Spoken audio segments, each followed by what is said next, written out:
এক বছর কারণে 3 বছর কি বেজা এক বছর কেলে কিলে একটু মিলে দেন কেউ দিয়ে হারাইছে হিয়ার ছেলে নেতা তো হিয়ারে দিয়ে বিভিন্নভাবে কলা কৌশল করে। দোকানের মালিক মাদ্রাসা অথচ ভাড়া তুলে খায় আওয়ামী লীগ নেতার পরিবার। ওদিকে ঋণে জর্জরিত হয়ে পড়েছে মাদ্রাসাটি। 2 বছর ধরে বকেয়া শিক্ষকদের বেতন ভাতাও তলানিতে, শিক্ষার মান, প্রতিষ্ঠান ছাড়ছে শিক্ষার্থীরা।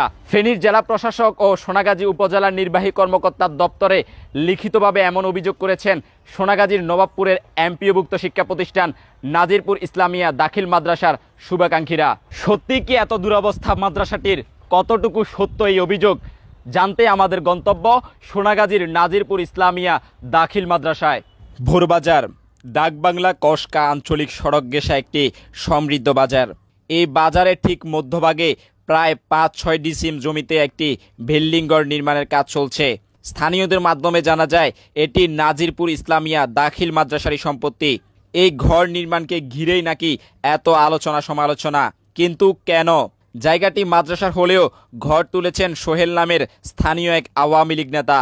স্থানীয়রা জানান নির্মাণাধীন বড়সড় এই ঘরটি মাত্র 4,000 টাকায় ভাড়া নিয়েছেন তিনি। ক্যামেরা দেখে ছুটে আসেন সোহেল, নানান প্রশ্নবাণে জর্জরিত করেন সাংবাদিকদের। দাবি করেন নিয়ম মেনেই ঘরটি নিয়েছেন তিনি। তদন্ত করার অধিকার সবাই আছে, এই এলাকার একজন ছাগলেরও আছে। এটা কি করেন আপনি জানেন সবাই দেখতে পাই, এটা কি বাড়া দিচ্ছেন আমি শুনি। এখন হলো মাদ্রাসার হলো প্রমাণের কথা। দেখো এটা আমি এই প্রমাণটা মাদ্রাসার প্রমাণ দিলে যারা এটা নিয়ে মানে ঘোলাট করছে পর্যন্ত চলে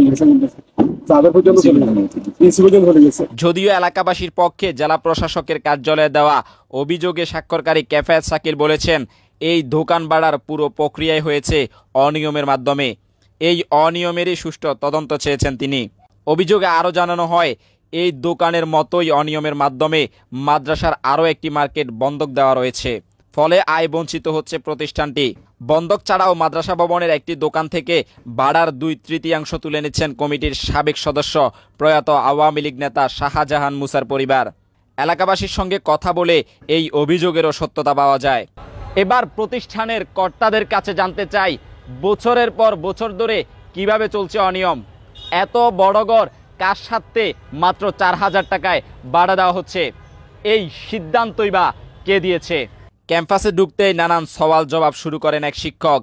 এক পর্যায়ে তড়িগড়ি করে হাজির হন মাদ্রাসা সুপার মাওলানা আবু তাহের। আচরণ ও চেহারা বলছে সাংবাদিক দেখে ভয় পেয়েছেন তিনি। মিটিং এর সিদ্ধান্ত হয়েছে এটা আর কি, ওই যে এটা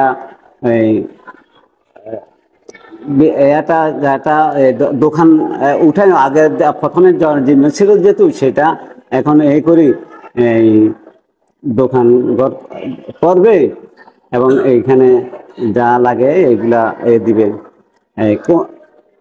ওই জামান হিসাবে থাকবে। দোকানটার কাজ কি করাচ্ছে? দোকানটার কাজ আমরা মাদ্রাসায় করাচ্ছি। মাদ্রাসায় না সে এখন যে উঠাইতে যে অর্থ যে দিচ্ছে সেটা না, ওই যে আব্দুল আওয়াল সোহেল হেক থেকে মানে নিচ্ছে আর কি। কিসের পারপাস ওনার থেকে দিচ্ছেন? যে উনি এই টাকা দিবে, আমরা আমাদের এই পারপাস এই ঘর উঠাবো, আমরা আমাদেরকে টাকা দিবে শুধু, আমরা এই টাকা দিয়ে কি করব? আমরা ইট সিমেন্ট বালু যেগুলো কেনার দোকান ওইগুলো কিনি ওইখানে উঠাবো এই আর কি।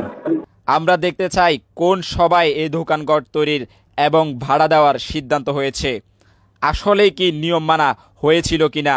মাওলানা আবু তাহের এই মাদ্রাসা সুপার এবং পদাধিকার বলে মাদ্রাসা পরিচালনা কমিটির সম্পাদকও, অথচ কমিটির কার্যবিবরণী বই কোথায় আছে জানেন না বলে দাবি করেন তিনি।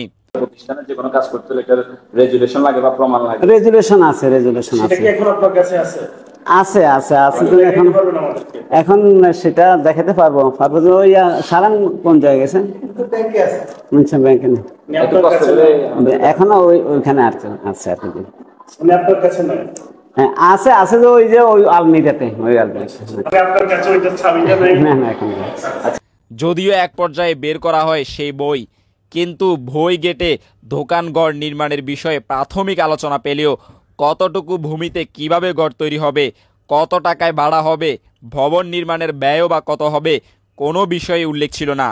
এমনকি নিলামের বিষয়েও কোনো সিদ্ধান্ত সেই সবার কার্যবিবরণীতে উল্লেখ ছিল না। আমরা যখন কার্যবিবরণী দেখছি তখন বারবার হাত দিয়ে কিছু একটা ঢাকার চেষ্টা করছিলেন সুপার। এক পর্যায়ে তার হাত সরিয়ে দেখা যায় ওই কার্যবিবরণীর শেষে সিল থাকলেও স্বাক্ষর করেননি সভাপতি কামাল উদ্দিন। সেটি ঢাকার চেষ্টা করছিলেন সুপার, যা প্রমাণ করছে এই ভবন তৈরির সিদ্ধান্তের পুরোটাই ছিল অনিয়মে ভরা। কেন রেজুলেশন বইয়ে স্বাক্ষর নেই, তার স্বাক্ষর ছাড়া ঘর উঠছে কিভাবে, সেই প্রশ্নটি সভাপতিকে করা যাক।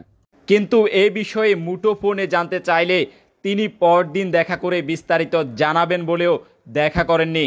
পরবর্তীতে একাধিকবার কল দিয়েও তার সাথে যোগাযোগ করা সম্ভব হয়নি।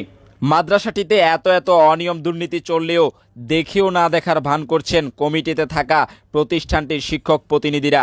কমিটির সভায় দেখা যায়নি তাদের সক্রিয় অংশগ্রহণও। কিন্তু কেন, জানতে চাইলে রাজনৈতিক প্রভাবশালীদের চোখের কাটা হওয়ার কথা জানিয়ে ক্যামেরার সামনে কথা বলতে রাজি হননি তারা।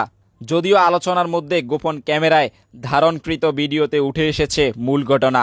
1 বছর করে 3 বছর কি বেতন 1 বছর কিলে বেতন মিলে তোরা কেউ কিলে না বেতন তো টাকা প্রতিষ্ঠান তে নাই সভাপতি এখন সভাপতি হলে বুঝেন চলে না সুবিধা সভাপতি ফেস টু ফেস বসেন যে বলে আমরা প্রতিষ্ঠান চালান কেন এত বছর কি করবো বেতন জামা কেন আর আমরা তো প্রশ্ন করিলাম না আর আমরা ব্যক্তিত্ব দিতে পারি না কিন্তু আমরা রাজি যাবে এখন শর্ট করে সেলিম যারা এবার কইছে ও কইছে কই আবার সেলিম যারা মাই ভাই মোট চার না হেবেন করে বুঝছি বুঝছো আমরা তো বিনোদা মিলে আসি যেমন আমি টিআর সদস্য অথচ আমার দিকে না দিকে এরা অর্ডার কমিটি করার জন্য কমিটির মেয়াদ মানে 25 তারিখে শেষ হয়ে যাবে।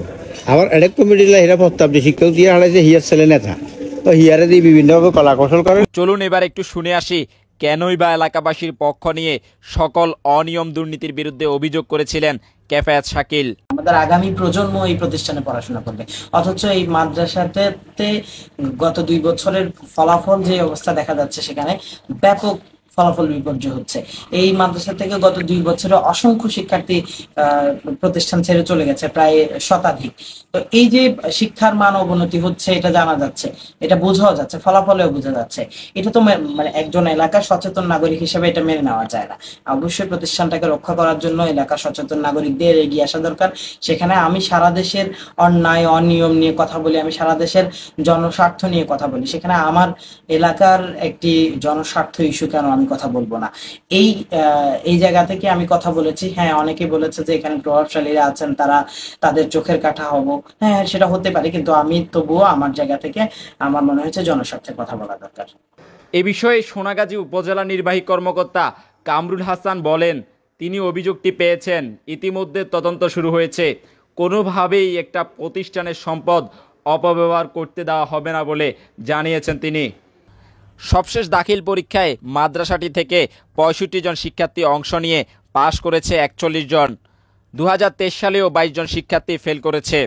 শিক্ষার মানের অবনতির কারণে 2 বছরে শতাধিক শিক্ষার্থী এই মাদ্রাসা ছেড়ে চলে গেছেন বলে জানিয়েছেন স্থানীয়রা। প্রতিষ্ঠানটির সম্পদ ও শিক্ষার মান সংরক্ষণে শিগগিরই ব্যবস্থা নেবে প্রশাসন, এমনটাই প্রত্যাশা এলাকাবাসীর। আজকের মতো এখানেই বিদায় নিচ্ছি। দেখা হবে নতুন কোনো অসঙ্গতির গল্প নিয়ে। সে পর্যন্ত সবাই ভালো থাকবেন, সুস্থ থাকবেন আর নিরাপদে থাকবেন। আল্লাহ হাফেজ। নোয়াখালী টিভি, বৃহত্তর নোয়াখালীর প্রতিচ্ছবি।